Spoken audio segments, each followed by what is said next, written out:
Monetary policy committee. ద్రవ్య విధాన committee అనేది reserve bank of India RBI యొక్క 6 సభ్యుల కమిటీ. ఇది ధరల స్థిరత్వాన్ని కొనసాగించడం మరియు ఆర్థిక వృద్ధికి మద్దతు ఇవ్వడం అనే లక్ష్యాన్ని దృష్టిలో ఉంచుకొని ద్రవ్యోల్బణ లక్ష్యాన్ని చేరుకోవడానికి భారతదేశ బెంచ్ మార్క్ పాలసీ వడ్డీ రేటును నిర్ణయిస్తుంది. ఈ కమిటీలో ఆర్బీఐ నుండి 3 ఎక్స్ అఫిషియో సభ్యులు ఉంటారు.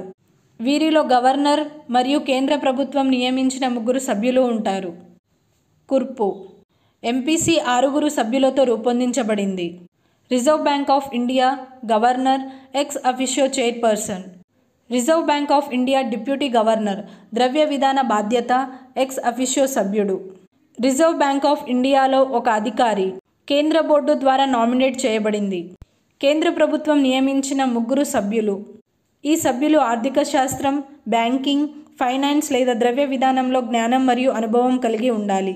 ఫంక్షన్ ద్రవ్యోల్బణ లక్ష్యాన్ని నిర్ణయించడం, పాలసీ రేట్లను నిర్ణయించడం, ఆర్థిక పరిస్థితులను అంచనా వేయడం.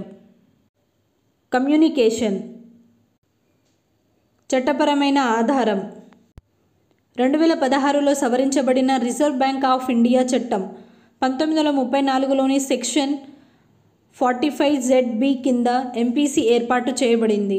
ఎంపీసీ సంవత్సరానికి కనీసం 4 సార్లు సమావేశం కావాలి మరియు దాని నిర్ణయాలు ప్రతి సమావేశం తర్వాత ప్రచురించబడతాయి.